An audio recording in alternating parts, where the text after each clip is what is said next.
மேற்கு வங்கத்தில் பெண் பயிற்சி மருத்துவரின் படுகொலைக்கு நீதி கேட்டு மருத்துவர்கள், மாணவர்கள், பொதுமக்கள் என பலரும் வீதிக்கு வந்து மெழுகுவர்த்தி பேரணி நடத்தியுள்ளனர். கொல்கத்தாவில் உள்ள ஆர்ஜேக்கர் அரசு மருத்துவக் கல்லூரி மருத்துவமனையில் கடந்த மாதம் 9ஆம் தேதி பயிற்சி பெண் மருத்துவர் பாலியல் வன்கொடுமைக்கு உள்ளாக்கப்பட்டு கொடூரமாக கொல்லப்பட்டார். நாட்டையே உலுக்கிய இந்த வழக்கை சிபிஐ விசாரித்து வரும் நிலையில் பெண் மருத்துவரின் படுகொலைக்கு நீதி கேட்டு கொல்கத்தாவில் 3 வாரங்களை கடந்து போராட்டங்கள் நீடித்து வருகின்றன.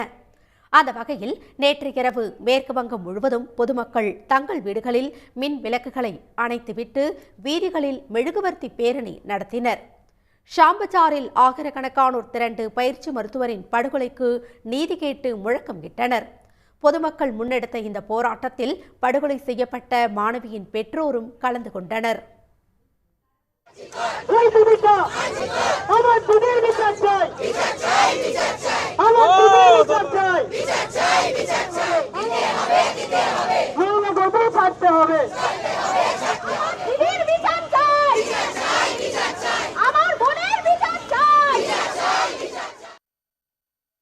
பெண் மருத்துவர் படுகொலை செய்யப்பட்ட ஆர்ஜிக்கர் அரசு மருத்துவக் கல்லூரி மருத்துவமனையிலும் மின் விளக்குகளை அணைத்துவிட்டு மெழுகுவர்த்தி பேரணி நடைபெற்றது.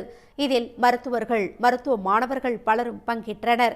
அசன்சோல் நகரத்தில் போராட்டத்தில் ஈடுபட்ட பொதுமக்கள் வங்கமொழி பாடல்களை பாடி பெண் மருத்துவரின் படுகொலைக்கு நீதி கேட்டனர்.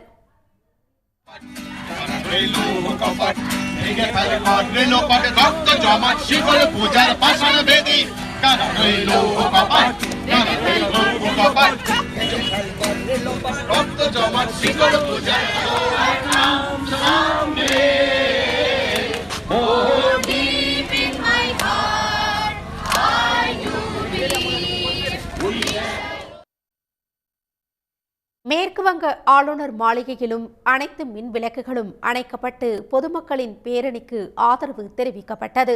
ஆளுநர் சி.வி. ஆனந்த் போஸ் ராஜ்பவனில் மெழுகுவர்த்தி ஏற்றி மருத்துவர்களின் போராட்டத்திற்கு ஆதரவு தெரிவித்தார்.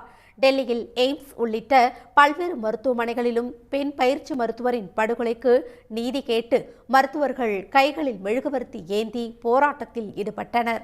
உடனுக்குடன் செய்திகளை தெரிந்து கொள்ள சன் நியூஸ் பெல் ஐகானை கிளிக் பண்ணுங்க.